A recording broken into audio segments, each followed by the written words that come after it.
400 foot দৈর্ঘ্যের ব্রাজিলের পতাকা।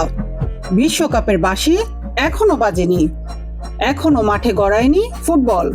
কিন্তু তার আগেই ফুটবল উন্মাদনায় মেতেছে কুমিল্লার মনোহরগঞ্জ উপজেলার প্রত্যন্ত গ্রাম সাফুরার বাসিন্দারা।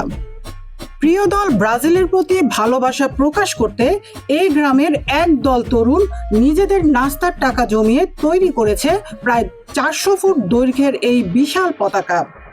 গ্রামের প্রধান সড়কের উপর উঠছে তাদের স্বপ্ন, উঠছে তাদের আবেগ। পতাকার পাশে দাঁড়িয়ে তরুণদের চোখে মুখে ফুটে উঠেছে বিশ্বকাপ জয়ের প্রত্যাশা। তাদের বিশ্বাস, দীর্ঘদিনের অপেক্ষার অবসান ঘটিয়ে এবার ব্রাজিল পূরণ করবে বহুল কাঙ্ক্ষিত হেক্সা মিশন। ষষ্ঠবারের মতো বিশ্বকাপ ট্রফি জয়ের সেই স্বপ্ন বুকে নিয়ে তারা শুভকামনা জানাচ্ছেন প্রিয় দলকে। বাংলাদেশ বেতার কুমিল্লা নিউজ ডেস্ক।